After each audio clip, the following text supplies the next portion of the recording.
जीवन बगिया ऐसी उलझी, फूल उगे कम, कांटे ज्यादा, सिमटा जीवन, डूबी सांसें। आना है तो अब भी आजा, यदि आपने अभी तक अंतिम अध्याय नहीं देखा है तो कृपया करके अंतिम अध्याय देखें। उसके बाद ही इस अध्याय में प्रवेश करें। बिना पिछला अध्याय देखे इस अध्याय को समझ पाना थोड़ा मुश्किल है। जो अनादि है तो है, पर जिसका अंत हो जाता है, जो प्रमाण और अप्रमाण में समान रूप से उपस्थित है, जो न सत है न असत है और न सत असत, स्वयं मेव सबसे अधिक विकार रहित दिखाई पड़ने वाली शक्ति को माया कहते हैं। उसका वर्णन और किसी प्रकार से नहीं किया जा सकता। वह माया अज्ञान रूप और तुच्छ और मिथ्या है, पर मूढ़ मनुष्यों की तीनों काल में यह वास्तविक ही जान पड़ती है। इसलिए यह कहकर कि वह ऐसी ही है, उसका यथार्थ रूप समझाया नहीं जा सकता। जीवन के यथार्थ को समझने में बड़ी सरलता हो सकती थी यदि दो ही रूप होते।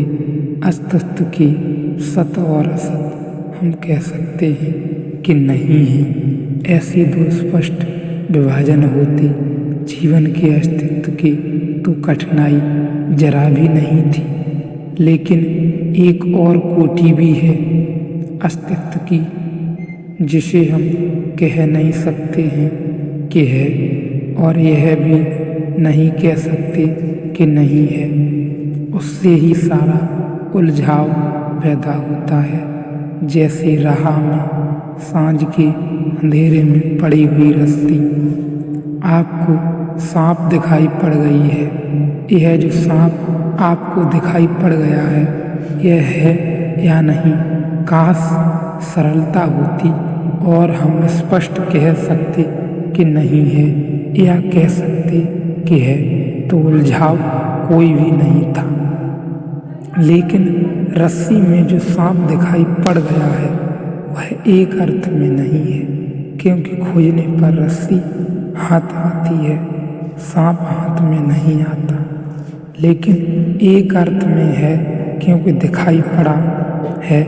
ऐसा ही नहीं, जिसे दिखाई पड़ा है वह भागेगा भी, गिर भी सकता है, चोट भी खा सकता है, हृदय की धड़कन उसकी बढ़ जाएगी, पसीने से तरबतर हो जाएगा, और अगर कभी लौट कर ना आए और खोजे न तो सदा इसी ख्याल में जिएगा कि सांप था तो जो नहीं था, तो जो नहीं था उसके कारण आदमी दौड़ सकता है क्या?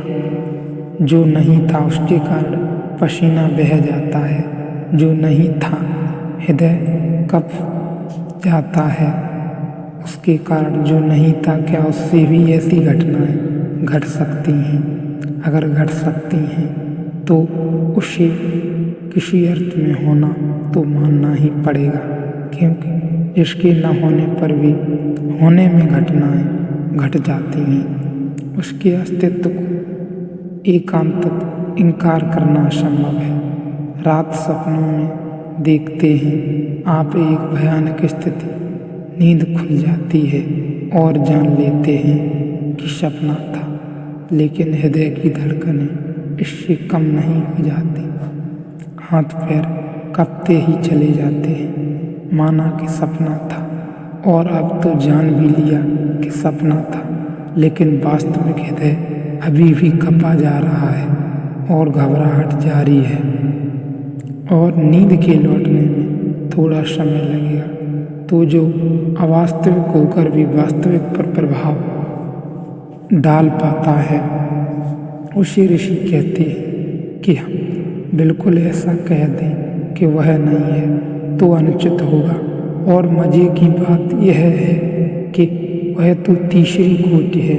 वह इतनी प्रभावी है कि सारा जीवन उसी के ओतप्रोत है, इसीलिए उसे इनकार नहीं किया जा सकता। यह जो तीसरी कोटि है इतनी महत्वपूर्ण है कि सारा जीवन हमारा उसी के इर्द गिर्द निर्मित होता है और चलता है। इसीलिए भारत ने एक नए शब्द का आविष्कार किया है, वह है माया। माया न तो सत है न असत, दोनों के मध्य में है। वह एक अर्थ में नहीं और एक अर्थ में है। माया उसे नाम दिया है इसीलिए क्योंकि माया का अर्थ वस्तुत्व होता है। जैसे एक जादूगर ने एक वृक्ष को बड़ा करता है, आँखों के सामने, हजारों आँखों के सामने वृक्ष बड़ा होने लगता है। हजारों आँखों के सामने क्षण भर में ही उसमें फल लगने लगते हैं, फल बड़े हो जाते हैं। जो देखे रहे हैं वे सभी जानते हैं वह हो नहीं सकता, वह है ही नहीं, और फिर भी दिखाई तो पड़ता है। माया का मौलिक अर्थ है भ्रांति। भ्रांति की कला माया का मौलिक अर्थ है जादू। मैजिक उसका अर्थ है कि जो नहीं है वह भी दिखाई पड़ सकता है, इसकी भी संभावना है। जो है वह छिप सकता है और जो नहीं है वह प्रकट हो जाता है, हो सकता है। तीन स्थितियां हैं जो नितांत नहीं है, जिसकी भांति भी नहीं हो सकती।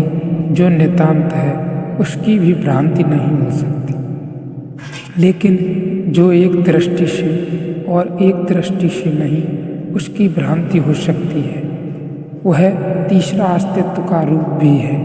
उस रूप का नाम माया है। जो है वह सदा से है, उसका कोई आदि नहीं है, उसका कोई प्रारंभ नहीं और उसका कोई अंत भी नहीं, क्योंकि वह सदा रहेगा जो नहीं है।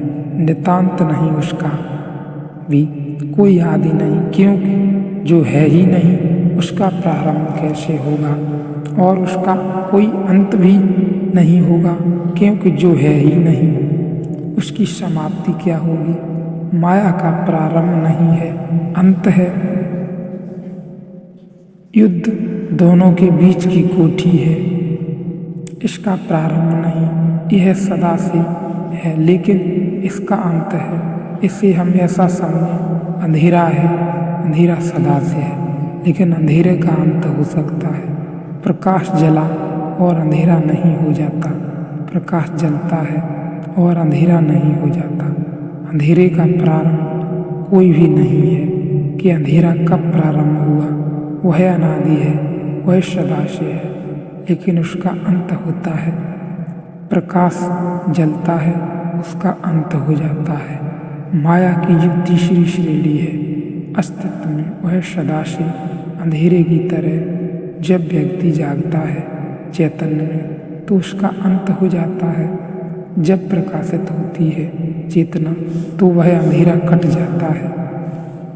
यह जो माया है यह एक विस्तीर्ण स्वप्न है। स्वप्न की ये खूबी है कि जब वह होता है तो वास्तविक मालूम होता है।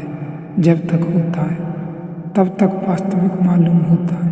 हम सभी ने स्वप्न देखे और हर सुबह हमने पाया है कि स्वप्न झूठा था, लेकिन फिर भी आज रात सब जब स्वप्न देखेंगे तो देखने में स्वप्न पुनः वास्तविक हो जाएगा। स्वप्न में कभी याद नहीं आती कि जो देख रहे हैं वह झूठा है। आ जाए याद तो स्वप्न टूट जाता है।